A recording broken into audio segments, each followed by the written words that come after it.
Olá, meus irmãos e irmãs, sejam bem-vindos ao canal Vinícius Siqueira. E se você ainda não é inscrito aqui no canal, se inscreva aqui no canal e não esqueça de ativar o sininho das notificações. Todos os dias são postados vídeos abençoados aqui no canal, para te abençoar. Vamos a mais uma palavra do Senhor.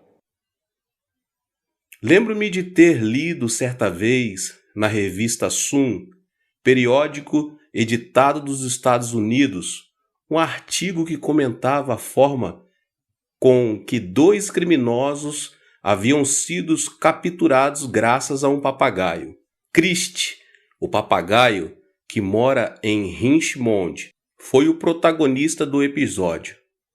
De acordo com a revista Sun, tratava-se de um papagaio muito inteligente.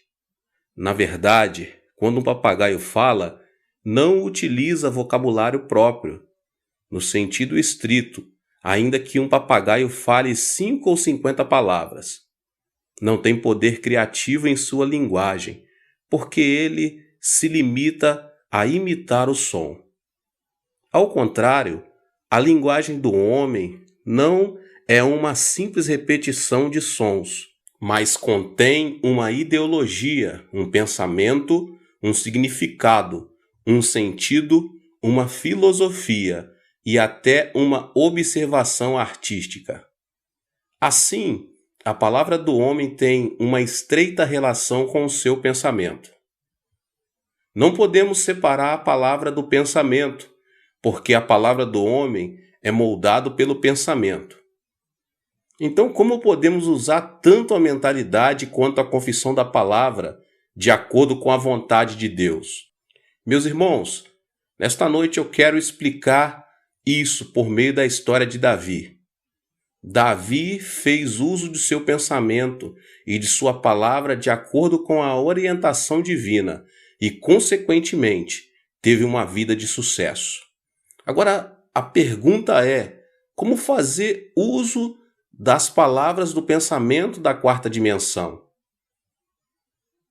Eu quero ler uma passagem com os irmãos em 1 Samuel, no capítulo 17, os versos 34 e 35, que diz assim: Davi, entretanto, disse a Saul: Teu servo toma conta das ovelhas de seu pai. Quando aparece um leão ou um urso e leva uma ovelha do rebanho, eu vou atrás dele, dou-lhe golpes e livro a ovelha de sua boca. Quando se vira contra mim, eu o pego pela juba e lhe dou golpes até matá-lo. A primeira confissão feita por Davi foi diante do rei Saul. Quando lemos essa passagem, não podemos deixar de indagar: como é possível que Davi fosse tão valente? Ele era apenas um jovem de menos de 20 anos, meus irmãos. E como era possível que, sem medo, ele estivesse atacado leões e ursos, arrancando-lhes os pelos e golpeando até matá-los? Como isso seria possível? A resposta será fácil, se compreendermos que não é pela arma que temos em mão que a luta se define, e sim pela nossa mente. Se vencermos na luta travada em nossa mente, venceremos na luta real. Se, porém, perdermos a luta travada em nossa mente, perderemos na luta real. Pense em Davi, que se mostrou determinado a pensar como Deus. Ele era um pastor de ovelhas, meus irmãos. Não havia recebido uma educação formal. De qualquer modo, era alguém que adorava e servia o Senhor desde menino e tinha o costume de meditar em Deus. Sobre todas as palavras, Davi levou muito a sério o versículo que diz: dominem sobre todos os animais. Gênesis 1, 28. O texto mostra que Deus é o Deus criador do universo. Com certeza, era baseado nessa passagem que Davi imaginava como mataria os animais selvagens, esquecendo-se de sua condição física e de sua idade. Em outras palavras, meus irmãos, ele empregava a técnica de disciplina mental. Assim, a imagem própria de Davi deixou de ser a de um jovem pastor de ovelhas e passou a ser de um guerreiro experimentado. É por isso que sempre que vinham leões e ursos para capturar suas ovelhas, Davi levantava-se e lutava contra eles até matá-los. A chave do sucesso de Davi foi que ele conquistou a vitória na luta travada em sua mente. É provável que, pela fé, ele pensasse: quando Deus fez o homem, deu-lhe o poder de dominar a terra e tudo que nela existe. Portanto, eu tenho o poder de vencer esses animais ferozes. Davi já havia vencido os leões e os ursos em sua imaginação. Por isso podia atacar esses animais com coragem. Se Davi tivesse pensado: não posso, isso não vai acontecer, é impossível, e tivesse se deixado levar pela ansiedade e pelo temor, os animais selvagens não teriam fugido, e mais, eles o teriam devorado. No entanto, Davi já havia vencido a batalha na mente, e assim pôde vencer também na luta real. Da mesma forma, a vitória e o fracasso de nossa vida dependem de nossa atitude mental. Agora eu quero falar com os irmãos as palavras que promovem o pensamento da quarta dimensão. O texto está em 1 Samuel, capítulo 17, versos 46 e 47. Olha só o que Davi diz: hoje mesmo o Senhor o entregará nas minhas mãos. Eu o matarei e cortarei a sua cabeça. Hoje mesmo darei os cadáveres do exército filisteu às aves dos céus e aos animais selvagens, e toda a terra saberá que há Deus em Israel. Todos os que estão aqui saberão que não é por espada ou por lança que o Senhor concede vitória, pois a batalha é do Senhor, e ele entregará todos vocês em nossas mãos. A segunda confissão foi feita por Davi diante de Golias. A confissão de fé demonstra quanto Davi era valente, a tal ponto que suas palavras parecem ser um golpe dado diretamente na face de Golias, antes mesmo de a luta começar. Quando Golias desafiou o exército de Israel e o rei Saul, maldizendo Deus, todos ficaram quietos e com um sentimento de fracasso e derrota. Entretanto, com ousadia, Davi afirmou: eu vou lutar contra você. Matei leões e ursos ao cuidar do rebanho de meu pai. O mesmo vai acontecer com esse Golias. Que tal fazermos uma comparação objetiva entre Davi e Golias? Golias era um homem de quase 3 metros de altura, e sua armadura de guerra pesava 60 quilos. Se sua armadura pesava tanto assim, podemos imaginar como aquele homem era grande. O povo de Israel estava atemorizado por ouvir a voz ameaçadora do gigante durante 40 dias no vale de Elá. Eles já estavam mentalmente vencidos na batalha contra Golias. Davi era diferente. Ele tinha apenas 17 anos de idade e não tinha praticamente nenhuma experiência de guerra. Além disso, não se comparava fisicamente a Golias. Aquela parecia uma batalha já definida. Entretanto, meus irmãos, Davi pensava de outra maneira. Como esse filisteu pagão e incircunciso atreve-se a desafiar o exército do Deus vivo e seu povo? Deus está conosco, por isso esse gigante não significa nada para nós. Não importa sua altura e seu peso. Davi não pensou em outra coisa a não ser na vitória que Deus lhe haveria de conceder, meus irmãos. Pela mente humana, via-se a advertência que seria inútil atacar Golias, mas Davi, que havia concebido a mente divina, pensava diferente. A mente de Deus fez que a imagem de Davi fosse completamente transformada, e ele se tornou um guerreiro de Deus. Ele já não era um jovem pastor de ovelhas que via com os olhos da terceira dimensão.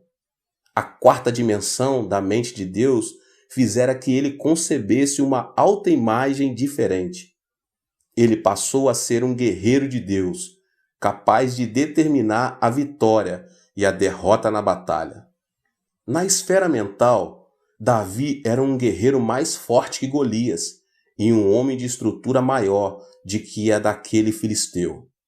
Ele pensava como um gigante, portanto sua boca proclamava palavras de um gigante. As palavras da quarta dimensão que Davi proclamou acorrentaram todas as condições da terceira dimensão que prognosticavam a clara vitória de Golias sobre ele. As condições da terceira dimensão começaram a ser governadas pelo poder da confissão da palavra da quarta dimensão. A palavra de Deus declara: como falastes aos meus ouvidos, assim farei a vós outros. Números 14, 28. E as palavras convictas de Davi fizeram que a vitória se revertesse. Assim, a batalha não foi um medir de forças, mas o uso da fonte invisível do poder da quarta dimensão, mediante o pensamento, a fé e a confissão da palavra. Agora é preciso comparar Davi a outro personagem, o rei Saul. Saul foi um homem ungido para governar Israel. Foi um dos líderes mais eminentes de sua época. Entretanto, ele pensou que Davi não poderia enfrentar Golias. Veja, essa ideia de sair para lutar contra Golias é absurda. Ele é um general que nunca perdeu uma batalha em sua vida. E você é um jovem de apenas 17 anos. Isso é impossível. E quis fazer arrefecer o ânimo de Davi.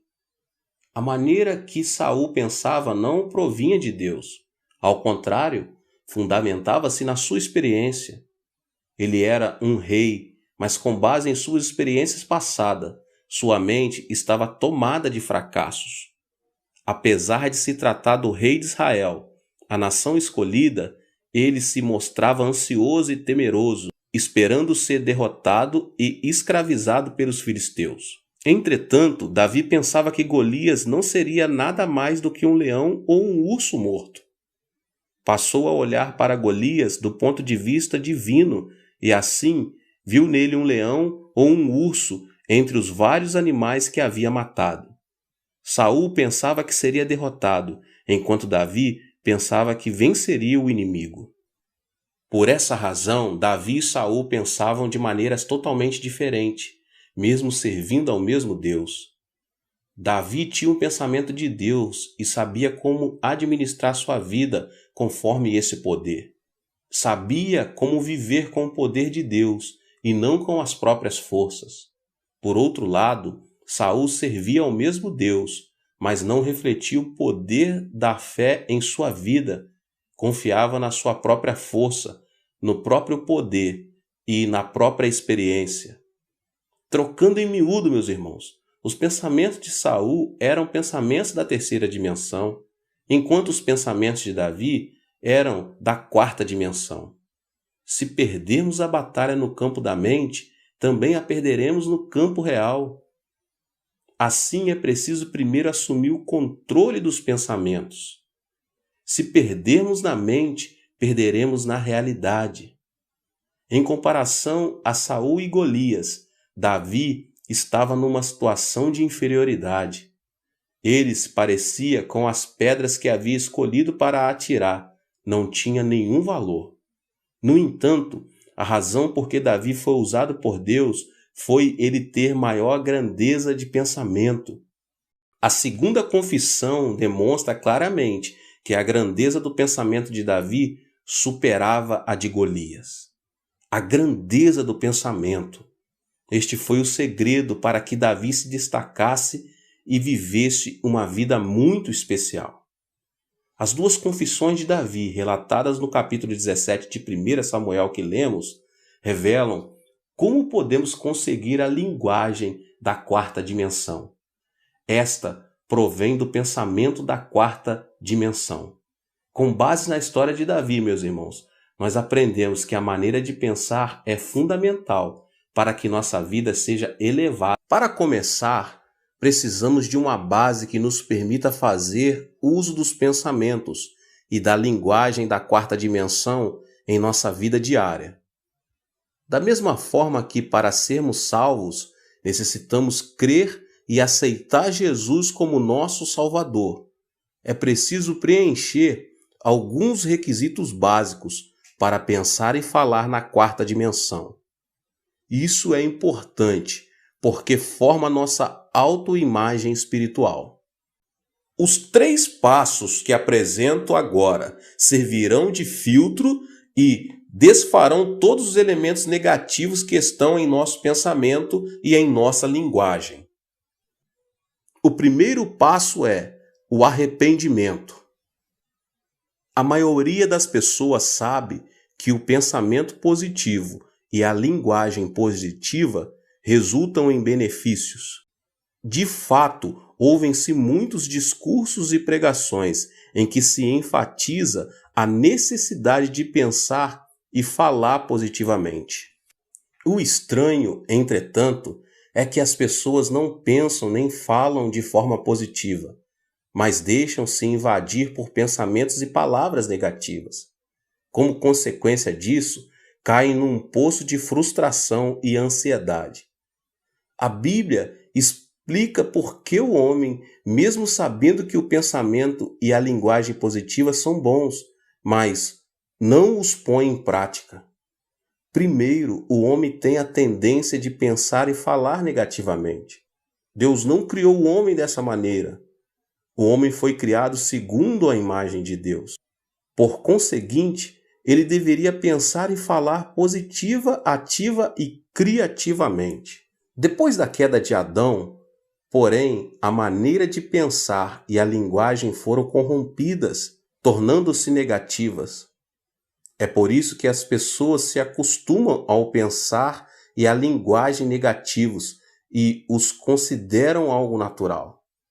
Em segundo lugar, após a queda de Adão, as circunstâncias também foram corrompidas e, consequentemente, meus irmãos, o mundo passou a viver em meio à ansiedade, ao temor, à ânsia e à preocupação. O mundo decaído está cheio de coisas negativas. O que é negativo nos contagia especialmente pelos meios de comunicação em massa, pela TV, pelo cinema e pela publicidade. As notícias são negativas e transmitem uma mensagem que se resume em todos morrerão. Vivemos numa era em que as informações e o conhecimento que o mundo nos oferece nos causam temor. Resumindo, o DNA do pensamento do homem foi corrompido por causa do pecado. Além disso, o homem está exposto a circunstâncias negativas e é por isso que ele vive encerrado numa jaula de pensamentos negativos. As palavras provenientes de uma mentalidade negativa têm um poder destrutivo extraordinário e acabam destruindo relações pessoais e prejudicando as pessoas ao nosso redor. Não devemos dar lugar a pensamentos negativos, muito menos pronunciar palavras negativas. Da mesma forma, as palavras positivas são importantes, já influenciam não apenas a nossa vida, como também nosso futuro. É preciso envidar esforços para pensar e falar positivamente e corrigir o pensamento humano corrompido. Devemos nos esforçar para isso. É preciso tomar posse do direito que temos de pensar positivamente. Como podemos nos apossar desse direito? Por meio do arrependimento, é o primeiro passo. Adão e Eva foram expulsos do jardim do Éden. Assim, por mais que tivessem pensado positivamente, não poderiam mudar a circunstância e o seu destino, a menos que se arrependessem, recebessem o perdão de seus pecados e fossem aceitos por Deus. Primeiramente, devemos estar em paz com Deus para que o Espírito Santo opere positivamente sobre nossos pensamentos. É por isso que a primeira mensagem de Jesus foi: o reino de Deus está próximo. Arrependam-se e creiam nas boas novas. Marcos 1,15. Jesus disse que a primeira condição para a entrada no mundo do pensamento positivo é o primeiro passo, é o arrependimento. é preciso que nos aproximemos de Deus, arrependidos de nossos pecados. E o que é arrependimento, meus irmãos? A palavra grega metanoia não somente implica mudança de direção e abandono do pecado, mas também resulta numa mudança total que inclui pensamentos e emoções. Em poucas palavras, arrependimento é mudança de coração. Ou seja, arrepender-se é confessar e pedir perdão pelo egoísmo, pelos maus desejos do corpo, pela cobiça dos olhos e pela arrogância da vida. Arrepender-se é abandonar os pensamentos pecaminosos, renunciar ao pecado e voltar a considerar Deus como o centro da vida. Em outras palavras, arrepender-se é inclinar a balança do egoísmo para o teocentrismo. Rigorosamente falando, por mais que você passe anos congregando numa igreja, se vive uma vida egocêntrica conforme sua mesquenharia e seu pensamento pecaminoso, você não terá experimentado um arrependimento genuíno. O arrependimento implica não somente mudança do pensamento do coração, como também abandono do pecado, renúncia ao egocentrismo e volta para Deus. Um arrependimento sem obras para nada serve. É por meio de um genuíno arrependimento que adquirimos o direito de pensar positivamente. Por mais que alguém pense e fale positivamente, se não se arrepender, encontra-se em inimizade com Deus e, assim, não pode contar com a ajuda divina na operação de milagres positivos. É preciso, meus irmãos, arrepender-se de todo o coração e fazer que Deus ocupe o centro da vida. E o segundo passo é identidade. Uma vez que tenha sido transformado a essência do pensamento corrompido e sua vida tenha se tornado teocêntrica, com o objetivo de pensar e falar positivamente, você deve ter uma clara identidade de que é um santo filho de Deus. Que pai daria uma pedra a um filho que pede pão? Que pai que daria uma serpente a um filho que pede peixe? A Bíblia diz: se vocês, apesar de serem maus, sabem dar boas coisas aos seus filhos, quanto mais o Pai de vocês, que estás nos céus, dará coisas boas aos que lhe pedirem. Mateus 7:11. A identidade afirma sermos filhos de Deus, nos trará a confiança de que Deus Pai nos protegerá para sempre. Há muito tempo vi no jornal uma foto que me chamou a atenção e não pude deixar de rir. Na época, Kennedy era o presidente dos Estados Unidos. A foto mostrava como Kennedy se reunia com os ministros de cada secretaria. Obviamente, a reunião era de caráter sério e confidencial. Além disso, os que ali estavam reunidos discutiam tema de caráter mundial, não de caráter nacional. No entanto, ao observar com mais atenção, notei que a câmera havia captado o momento em que o filho do presidente, John Jr., debaixo da mesa puxava as calças de seu pai. Se aquele menino fosse um estranho, com certeza teria sido demitido pelo pessoal da segurança. Quem se atreveria a puxar as calças do presidente de uma nação no momento em que discutia um assunto histórico de suma importância? Entretanto, meus irmãos, John era o filho do presidente, razão porque ele pensava: haja o que houver, meu pai se agradará de mim. O mesmo acontece conosco. Todo aquele que recebe Jesus Cristo converte-se em um filho de Deus. A partir daí, como filho de Deus, podemos viver com ousadia e coragem neste mundo. Quando tivermos a certeza de que somos filhos, poderemos viver pensando que tudo nos sairá bem. Quem confessa que Deus, Senhor dos céus e da terra, é seu Pai, pode pensar positivamente, por saber que Ele proporcionará coisas boas para a sua vida. E o terceiro passo, a cruz de Cristo. Para viver positivamente, é preciso ter um fundamento justo. A vida cristã não consiste simplesmente em confessar "eu creio". Mesmo confessando a sua fé, os filhos devem ter alguma razão para recorrer a seus pais. Um pai não entrega $10 pelo fato de o filho pedir: "Pai, me dê $10. Deve haver uma razão para que o pai satisfaça o pedido do filho. Se, porém, o filho lhe disser: "Papai, o Senhor disse que me daria $10. Assim, estou esperando que cumpra sua promessa." Com certeza o pai não terá outra saída senão entregar o dinheiro ao filho. Precisamos nos apegar à redenção da cruz de Jesus Cristo, que é o nosso fundamento legal. Pelo fato de termos pecado, todos merecemos ser abandonados. Mesmo assim, podemos nos aproximar de Deus com intrepidez, porque Jesus Cristo pagou o preço do pecado na cruz do Calvário, quando ali seu corpo foi ferido. É por isso que podemos orar e crer de maneira positiva. Se o Senhor não tivesse pregado na cruz, não haveria razão para que Deus nos perdoasse, apesar de nossos pedidos de perdão. No entanto, temos garantido o fundamento por meio do qual podemos pedir o perdão de nossos pecados e, assim, pensar positivamente. Para pensar e falar na quarta dimensão, primeiramente, você deve se arrepender e deixar que Deus ocupe o centro da sua vida. Em segundo lugar, deve se apossar da identidade de filho de Deus.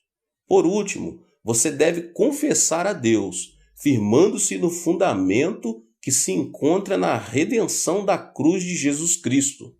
Quando você fizer dessas 3 condições a base do seu pensamento e da sua linguagem, estará preparado para poder tomar a atitude de viver a experiência. Como foi dito anteriormente a vocês, a atitude mental e a linguagem estão estreitamente ligadas uma à outra, de modo que, para se usar uma linguagem positiva, ativa e criativa, deve haver uma transformação na maneira de pensar, em busca de se alcançar o pensamento divino. Para transformar nosso pensamento e linguagem no pensamento e na linguagem de Deus, meus irmãos, devemos moldar nossa vida com a oração e a palavra de Deus, até chegarmos ao nível de proclamar a palavra rema da quarta dimensão. Por meio da oração, podemos semear em nosso coração o pensamento positivo. É necessário, porém, orar intensamente. Há quem argumente que a oração não consiste em quantidade, e sim em qualidade. Entretanto, isso não está correto. A oração permite que mantenhamos uma relação mais profunda e estreita com Deus. Alguns oram durante 15 ou 30 minutos, outros oram durante 1 hora. Há aqueles que dedicam mais de 1 hora diária à oração. Podemos fazer uma analogia entre o tempo que alguém dedica à oração e a visão que o profeta Ezequiel teve do rio no templo, em Ezequiel 47. Para os que oram durante 10 minutos por dia, a oração é como a água que chegou ao tornozelo do profeta. Como a graça do Espírito Santo na altura do tornozelo apenas, não se pode vencer o mundo pela fé. Para os que oram durante 30 minutos por dia, a oração é como a água que na visão chegou ao joelho do profeta. Em comparação com a água que chegou ao tornozelo, esse ponto é mais alto. Mesmo assim, meus irmãos, para aquele que se dedica a esse tempo de oração, é extremamente difícil alcançar o êxito na vida.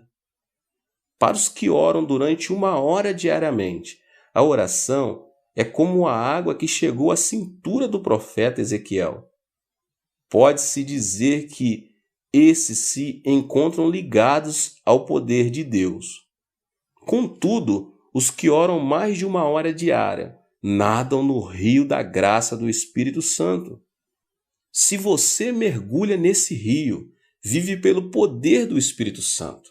Assim, devemos orar, no mínimo, mais de 1 hora todos os dias. Obviamente, meus irmãos, orar é como trabalhar arduamente, o que não é nada fácil.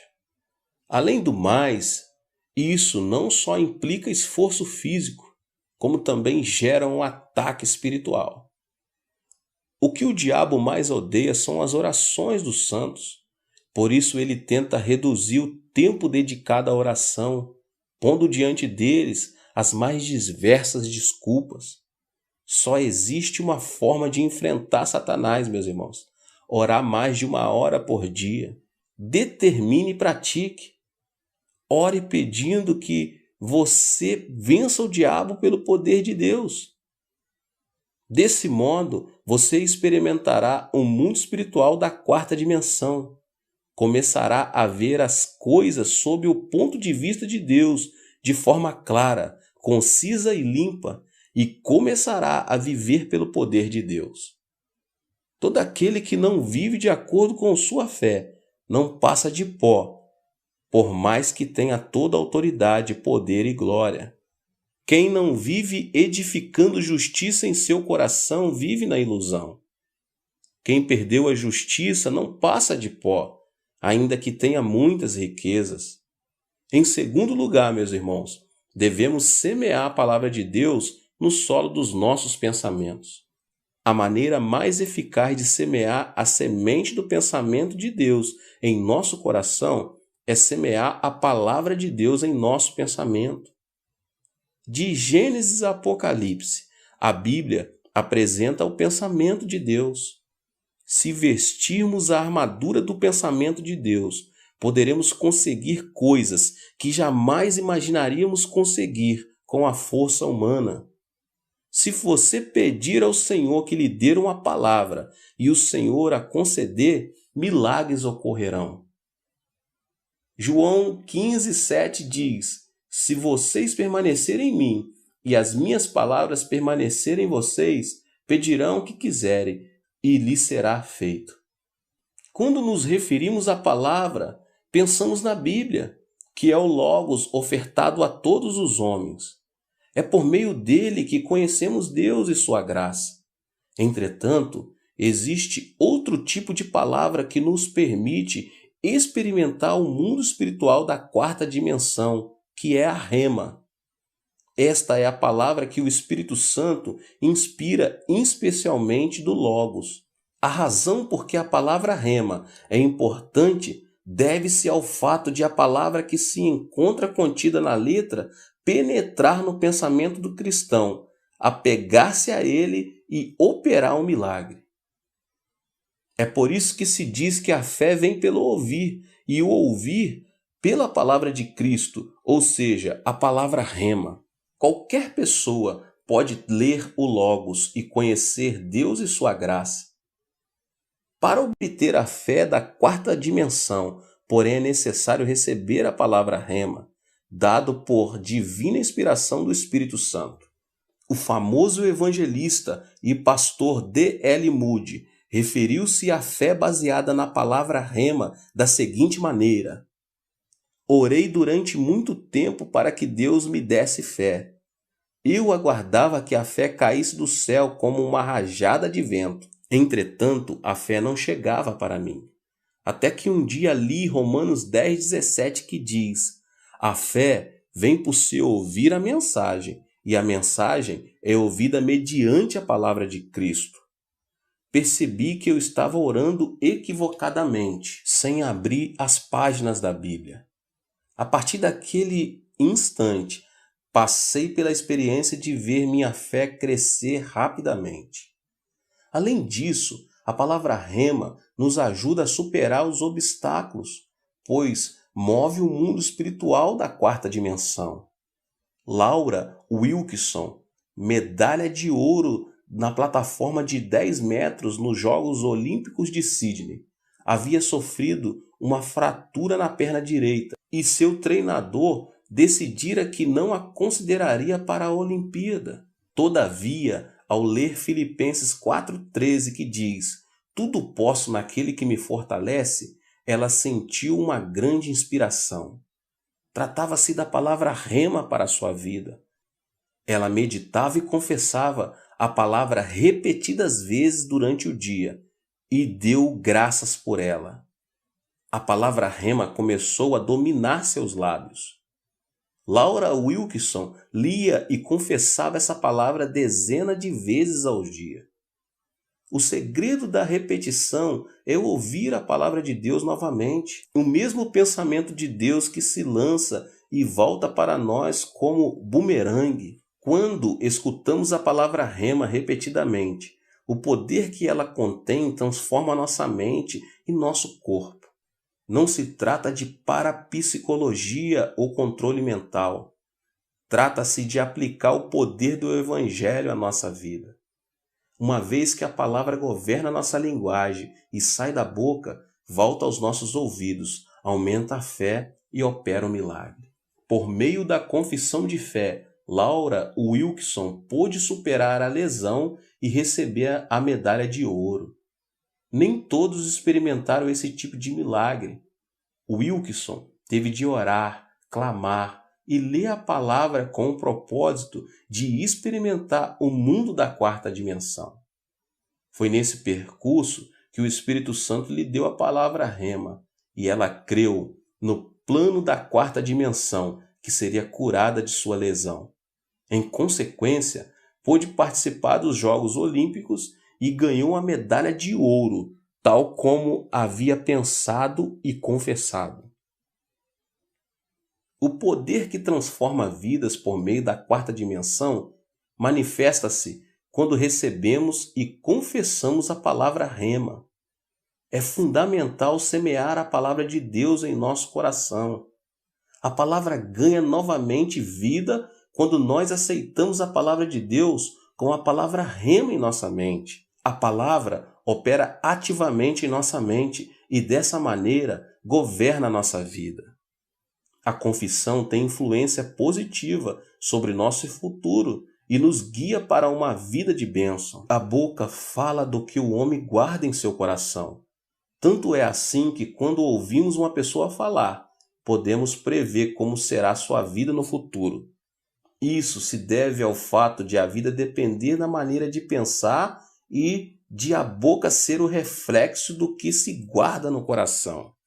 Acima de tudo, o cristão deve crer que Jesus Cristo é o dono de seus pensamentos e permitir que seus pensamentos e linguagem permaneçam debaixo da influência do Senhor. Essa é a chave pelo qual se alcançará o êxito mediante a espiritualidade da quarta dimensão. É preciso desenvolver uma linguagem da quarta dimensão por meio do pensamento. A palavra pronunciada tem o poder de atar e desatar a vida. No entanto, a maneira de pensar é o que dá forma e cor às palavras. Portanto, os simples fatos de perguntar o que você pensa é importante. Os lábios falam do que a pessoa pensa, e o que se fala com os lábios muda o futuro da vida. Portanto, devemos submeter a forma de pensar com o objetivo de proclamar a linguagem da quarta dimensão. Na vida de Davi, podemos observar que a linguagem da quarta dimensão provém da maneira de pensar. O homem foi criado para falar o que pensa. Portanto, deve encher sua mente de arrependimento, de identidade e da vitória da cruz. É nesse nível que você pode orar e proclamar a palavra rema. Essa é a técnica pelo qual podemos desenvolver a linguagem da quarta dimensão, mediante nossa maneira de pensar. Deus abençoe todos vocês, meus irmãos, que são inscritos aqui no canal. Você que ainda não é inscrito, se inscreva aqui no canal, ative o sininho das notificações para você não perder nenhum vídeo que é postado aqui nessa série da quarta dimensão.